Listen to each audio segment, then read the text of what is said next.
Baik, Assalamualaikum warahmatullahi wabarakatuh. Sebelumnya, perkenalkan nama saya Enggi Wirapraja Putri Tovani dengan NPM 52204112884. Di sini saya ingin mempresentasikan hasil rancangan aplikasi AR untuk mata kuliah Mobile Augmented Reality dengan judul Sentra, di mana Sentra ini merupakan nama aplikasi untuk intervensi self-help, di mana intervensi sendiri itu memiliki makna yaitu tindakan untuk mempengaruhi suatu kondisi itu agar menjadi lebih baik dengan menggunakan intervensi self-help di mana pengguna itu dapat melakukan penolongan terhadap dirinya sendiri itu dengan secara mandiri. Kemudian untuk mengurangi burnout akademik. Nah, latar belakang masalah yang saya ambil itu adalah kesehatan mental yang menjadi masalah global dan sangat serius sehingga berdampak pada berbagai kelompok usia termasuk pada mahasiswa. Kemudian yang kedua adalah salah satu yang paling sering muncul itu permasalahan terhadap mahasiswa adalah burnout akademik yang ditandai dengan kelelahan emosional, sikap sinis terhadap perkuliahan dan menurunnya komitmen mereka terhadap akademik. Kemudian faktor pemicu burnout itu sendiri adalah beban kuliah, tugas akhir, organisasi, atau tekanan karir, di mana tekanan karir ini relate bagi mereka mahasiswa yang sedang melakukan perkuliahan sambilan bekerja. Kemudian yang terakhir adalah penelitian itu menunjukkan bahwa prevalensi pada masalah ini itu pada mahasiswa bidang kesehatan mencapai 44,9%, sehingga menandakan bahwa masalah ini itu sangat mengkhawatirkan dan perlu penanganan.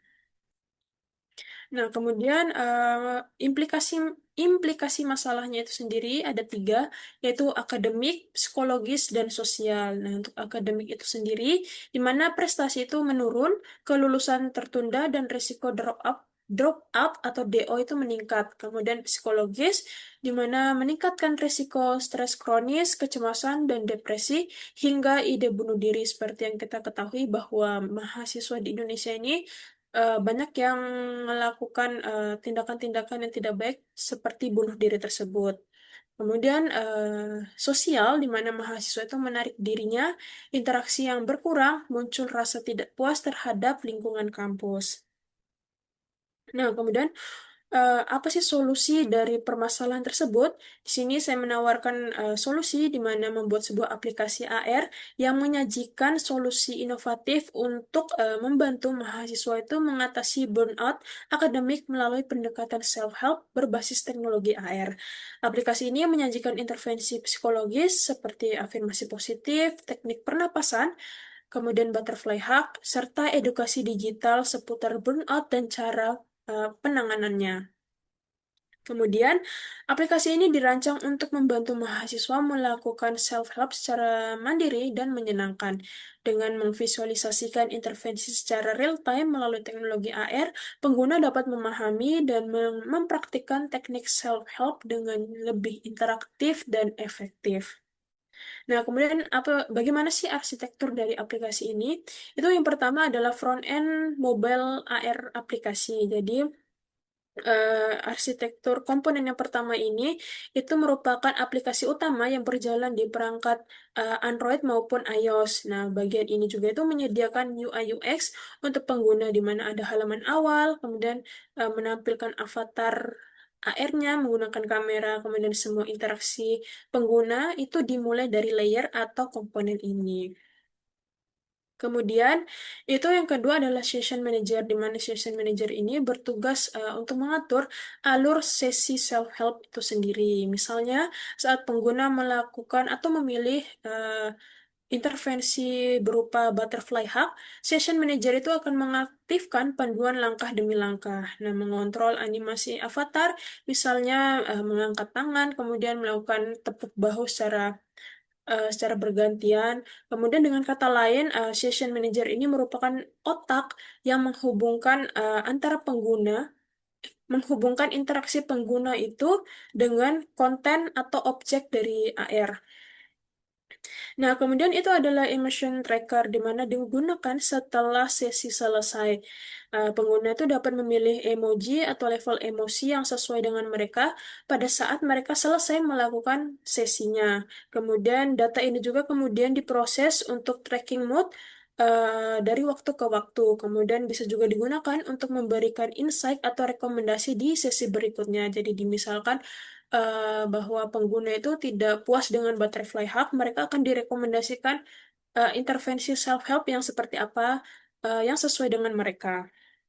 Nah, kemudian setelah itu eh, adalah database di mana database sendiri ini adalah tempat menyimpan data berupa riwayat sesi self-help-nya, kemudian perubahan emosi pengguna itu sebelum dan sesudah melakukan eh, apa namanya sesi self help yaitu pada emotion tracker itu kemudian disimpan pada database. Nah untuk database sendirinya ini direncanakan itu menggunakan Firebase Firestore dengan basisnya NoSQL sehingga memudahkan dalam mengintegrasikannya dalam sebuah sistem seperti itu. Jadi ini merupakan arsitektur yang ada pada rancangan aplikasi AR yang saya tawarkan. Nah, kemudian untuk platformnya sendiri itu adalah client side menggunakan basisnya adalah mobile dengan targetnya adalah Android dan iOS. Kemudian frameworknya itu bisa menggunakan Flutter dengan AR Foundation, Unity, AR Core, Arcade Integration atau dapat langsung menggunakan langsung native yaitu menggunakan Kotlin untuk Android, kemudian Swift untuk iOS dengan library AR-nya masing-masing. Kemudian AR Engine atau mesin AR-nya itu untuk Android itu menggunakan Google Archcore, kemudian iOS itu menggunakan Apple Arcade. Nah, kemudian selanjutnya itu adalah sensor dan hardware, di mana yang pertama itu terkait dengan sensor. Untuk sensor ini sendiri, menggunakan sensor kamera untuk menampilkan elemen AR ke dalam dunia nyata, kemudian menggunakan sensor giroskop dan akselerometer untuk menyesuaikan akselerometer untuk menyesuaikan sudut pandang dan posisi avatar terhadap gerakan perangkat. Nah, kemudian untuk hardware yang digunakan sendiri itu adalah smartphone dengan dukungan Arcore atau Arcade. Untuk Arcore sendiri itu untuk Android, kemudian Arcade sendiri itu untuk iOS. Kemudian hardware selanjutnya itu menggunakan kamera belakang untuk interaksi AR menangkap lingkungan di dalam dunia nyata. Nah, kemudian itu menggunakan speaker dan mikrofon untuk memberikan feedback suara, misalnya suara avatar AR atau interaksi berbasis voice input. Nah, selanjutnya itu adalah software. eh, Software yang digunakan dalam aplikasi ini itu adalah Unity 3D. Jadi Unity 3D-nya adalah untuk game engine utama untuk membangun dan merender lingkungan AR. Kemudian Google Archcore atau Apple Arcade SDK resmi untuk membangun aplikasi AR di Android dan iOS. Kemudian ada Blender digunakan untuk mendesain dan mengedit model 3D, misalnya membuat objek seperti avatar tersebut. Kemudian Firebase backend untuk menyimpan data pemilihan Firebase sendiri ini karena integrasi dan konfigurasinya itu sangat mudah menurut saya. Seperti makanya saya menggunakan backendnya itu adalah Firebase untuk menyimpan datanya. Nah, selanjutnya itu adalah Visual Studio Code, alat untuk build dan testing aplikasi. Kemudian adalah Figma untuk desain UI UX aplikasi dan membuat tampilan interface lebih user friendly. Nah, jadi untuk alurnya sendiri itu yang pertama adalah Figma untuk membuat UI UX-nya, Blender untuk membuat 3D-nya atau avatar 3D-nya, Unity untuk game engine, kemudian eh, yang diintegrasikan dengan AR Core dan Arcade. Kemudian Firebase untuk menyimpan database sebagai dan digunakan untuk back-end-nya. Kemudian Visual Studio Code untuk build dan deploy eh, aplikasinya. Nah, kemudian di sini terdapat konten, di mana kontennya ini ada objek 3D, objek dua dimensi, animasi, dan gerakan, serta suara. Di mana yang pertama itu adalah objek 3D, di mana objek 3D ini merupakan avatar berupa avatar pemandu atau virtual guide, berupa karakter 3D yang tampil sebagai pembimbing selama sesi, memberikan instruksi untuk melakukan gerakan dan pendekatan self-help. Kemudian objek dua dimensinya itu sendiri adalah overlay dua dimensi step by step yang berupa panduan teks, kutipan kutipan atau edukasi. Kemudian itu adalah UI UX button, di mana ini merupakan tombol navigasi untuk berpindah antar sesi ataupun halaman. Kemudian animasi dan gerakan, di mana animasi dan gerakannya ini, misalkan avatar itu melakukan gerakan tangan untuk memberikan instruksi, misalnya melakukan butterfly hug, menyilang tangan di dada, lalu menepuk bahu secara bergantian. Itu adalah untuk animasi dan gerakannya. Untuk konten animasi dan gerakannya itu adalah memberikan di mana avatar itu dapat memberikan sebuah instruksi. Kemudian suara di mana narasi suara yang pertama menjelaskan langkah-langkah dan manfaat intervensi. Kemudian yang kedua adalah voice over avatar di mana suara yang menyatu dengan animasi avatar sehingga lebih interaktif. Jadi basisnya tidak hanya tulisan tetapi juga ada voice-nya.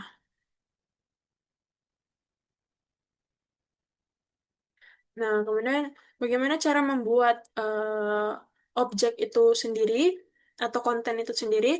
Yaitu yang pertama adalah objek 3D seperti avatar pemandu atau karakter virtual dapat dibuat menggunakan perangkat lunak desain 3D seperti Blender atau Unity. Prosesnya meliputi pembuatan model, pemberian tekstur, serta rigging untuk agar karakter itu dapat digerakkan sesuai dengan kebutuhan.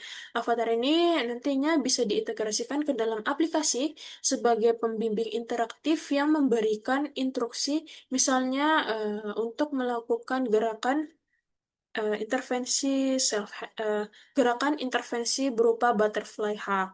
Kemudian objek dua dimensi itu seperti overlay text step by step. Kemudian kutipan maupun tombol navigasi UI UX biasanya dibuat dengan perangkat lunak desain grafis seperti Adobe Illustrator atau Figma, atau bahkan bisa langsung diintegrasikan ke dalam Flutter atau React jika konteksnya adalah aplikasi. Nah, jadi ini juga merupakan jadi untuk dua dimensi ini juga karena konteksnya merupakan aplikasi, jadi bisa langsung diintegrasikan melalui Flutter seperti itu. Kemudian elemen dua dimensi ini berfungsi sebagai lapisan tambahan untuk memperkuat instruksi visual, memudahkan navigasi, dan menambah kenyamanan bagi pengguna. Selanjutnya itu untuk animasi dan gerakan. Nah, terdapat dua jalur, di mana animasi sederhana dapat dibuat dalam bentuk sprite dua dimensi menggunakan software animasi seperti After Effects atau Spine. Sedangkan untuk animasi 3D avatar itu biasanya dibuat dengan sistem rigging di Blender lalu diekspor ke format kompatibel dengan mesin aplikasi misalnya Unity atau Flutter dengan plugin AR atau 3D. Selain itu, efek visual bisa dihasilkan dengan sistem partikel efek di Unity atau Unreal Engine. Kemudian yang terakhir itu adalah suara. Elemen suara bisa diperoleh dengan dua cara, yaitu merekam suara instruksi menggunakan voice over artist atau membuat suara sintetis dengan text to speech. Untuk efek relaksasi, musik instrumen atau suara alam dapat diunduh dari pustaka suara bebas lisensi atau dapat dibuat sendiri dengan software musik digital seperti FL Studio atau Audacity. Nah, bagaimana sih cara berinteraksi dengan sistem ini? Itu adalah pengguna membuka aplikasi, lalu menekan tombol mulai di halaman utama. Setelah itu, sistem akan meminta pengguna mencari permukaan yang datar seperti lantai atau meja sebagai media untuk menampilkan objek AR-nya. Nah, ketika sebuah kotak putih itu muncul di layar, pengguna cukup mengetuk kotak tersebut, lalu avatar 3D-nya akan muncul sebagai pemandu interaktifnya. Nah, selanjutnya pengguna dapat memilih jenis self-help yang seperti apa yang ingin dicoba. Misalnya butterfly hug, eh, latihan pernapasan atau relaksasi. Nah, avatar 3D akan memberikan instruksi gerakan melalui animasi dilengkapi dengan teks step by step dan suara penjelasan agar pengguna itu lebih mudah untuk mengikuti instruksinya. Nah, selanjutnya adalah bagaimana sih proses registrasi yang terjadi pada aplikasi ini, yaitu yang pertama ada pengumpulan data, kemudian deteksi fitur, pemetaan spasial, algoritma pelacakan, dan rendering. Di mana di aplikasi ini untuk pengumpulan data itu dengan memanfaatkan sensor perangkat seperti kamera, akselerometer, dan giroskop. Nah, kemudian yang kedua itu eh, sistem itu akan mengidentifikasi titik-titik penting di lingkungan sekitar seperti sudut meja atau objek lain yang bisa menjadi acuan. Informasi ini kemudian diproses dalam pemetaan spasial untuk membuat gambaran 3D dari ruang nyata pengguna.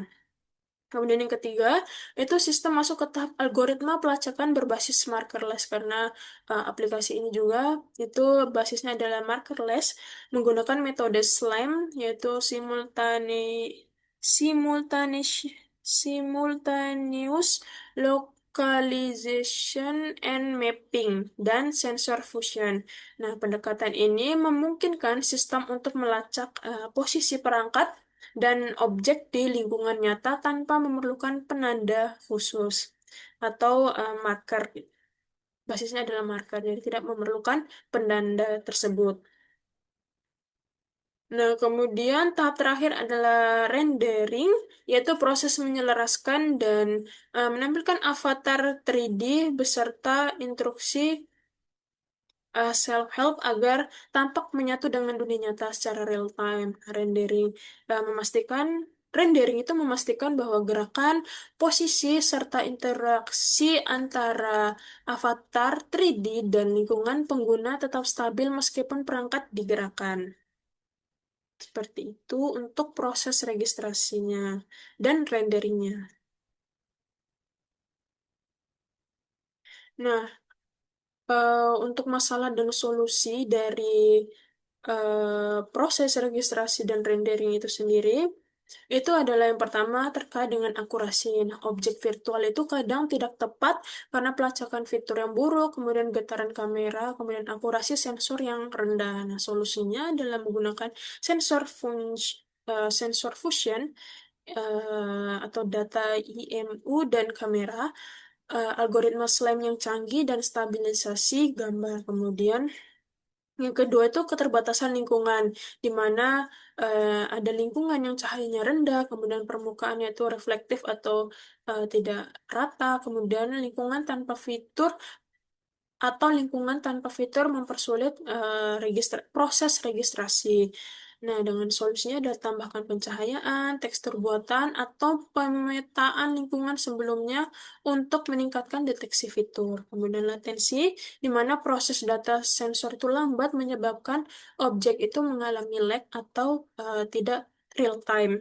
Nah, solusinya adalah optimasi pemrosesan data, gunakan prosesor cepat dan prediksi posisi objek.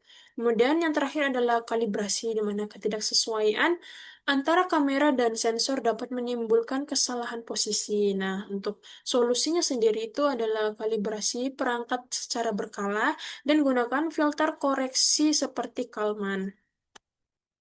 Nah, selanjutnya adalah conclusion atau kesimpulan, di mana Sentra adalah aplikasi self-help berbasis augmented reality yang dirancang untuk membantu mahasiswa mengurangi burnout akademik secara interaktif dan mandiri dengan memanfaatkan teknologi AR markerless berbasis SLAM. Aplikasi ini mampu menghadirkan avatar 3D sebagai pemandu virtual yang memberikan instruksi latihan self-help seperti butterfly hug dan sebagainya secara real time. Sistem memanfaatkan sensor perangkat seperti kamera, akselere- akselerometer, dan giroskop untuk registrasi dan pelacakan objek virtual tanpa memerlukan penanda khusus. Meskipun menghadapi tantangan seperti akurasi, keterbatasan lingkungan, latensi, dan kalibrasi perangkat, solusi seperti sensor fusion, pemetaan lingkungan, algoritma SLAM yang canggih, koreksi kesalahan, serta peningkatan perangkat keras memastikan pengalaman pengguna itu akan tetap stabil, interaktif, dan efektif. Dengan demikian, Sentra itu dapat menawarkan pendekatan inovatif berbasis teknologi untuk mendukung kesehatan mental mahasiswa dan mendorong praktik self-help secara menyenangkan dan praktis. Baik, di sini saya akan memperlihatkan bagaimana UI UX dari aplikasi yang telah saya rancang, yaitu Sentra. Pada halaman pertama atau halaman awal atau halaman utama, pada saat pengguna membuka aplikasi itu akan muncul tiga button, di mana pada tombol yang pertama itu adalah mulai, di mana pada halaman ini itu bagaimana pengguna itu dapat menampilkan sebuah objek 3D atau avatar 3D. Kemudian pada tombol tutorial di sini itu adalah berisi arahan bagaimana pengguna itu dapat berinteraksi dengan objek 3D tersebut. Kemudian pada edukasi ini berisi bagaimana bagaimana sih burnout akademik itu, bagaimana tanda-tandanya dan juga bagaimana penanganannya. Untuk tampilannya sendiri itu seperti ini.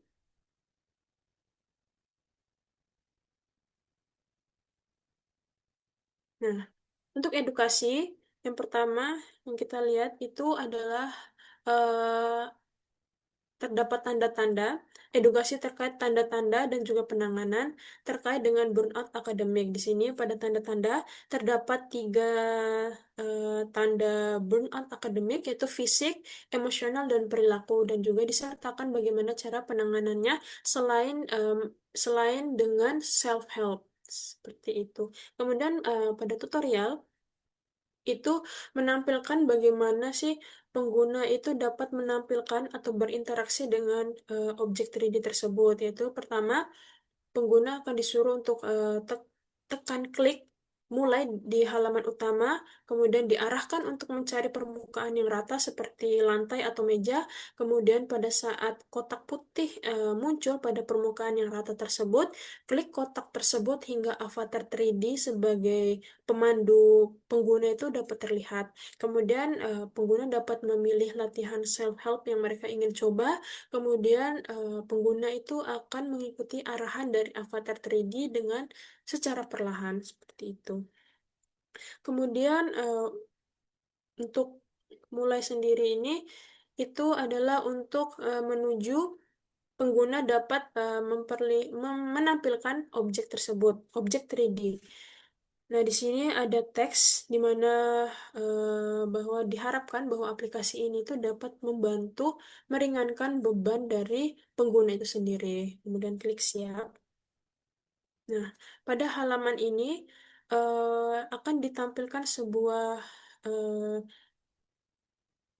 dunia nyata dengan menampilkan objek 3D yaitu avatar 3D.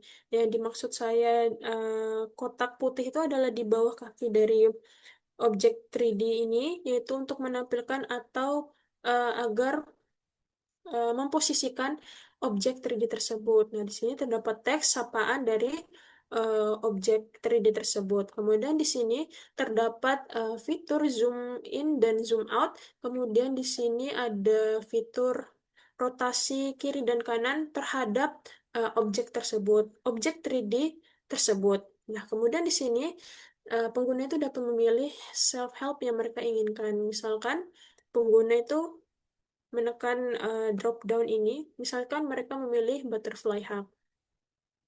Nah, di sini itu objek 3D-nya akan mengarahkan bahwa pengguna itu sudah memilih butterfly hug-nya. Nah, jadi objek 3D itu akan memberikan arahan seperti itu. Nah, kemudian kita klik mulai. Nah, pada saat klik mulai, itu objek 3D akan memberikan langkah-langkah sampai langkah-langkah terakhir dari eh, self-help butterfly hug itu sendiri. Nah, pada saat selesai, itu objek 3D akan memberikan sebuah apresiasi bahwa pengguna itu telah menyelesaikan latihannya. Nah, pada saat klik selesai, nah, pengguna akan disuruh untuk memilih perasaan yang menggambarkan perasaan mereka pada saat mereka selesai menyelesaikan eh, sesi self-help yang tadi. Nah, misalkan pengguna memilih yang paling tengah atas ini, nanti objek, eh, nanti emoji ini akan dikirimkan ke database. Katakan pada saat tekan selesai, nah, maka pada saat pengguna menekan selesai, emoji tersebut akan dikirimkan ke database. Maka aplikasi ini selesai, alur dari aplikasi ini selesai. Seperti itu. Mungkin itu yang bisa saya sampaikan terkait dengan eh, UI UX dari aplikasi yang saya rancang. Mungkin itu saja. Kurang dan lebihnya saya mohon maaf. Terima kasih. Wassalamualaikum warahmatullahi wabarakatuh.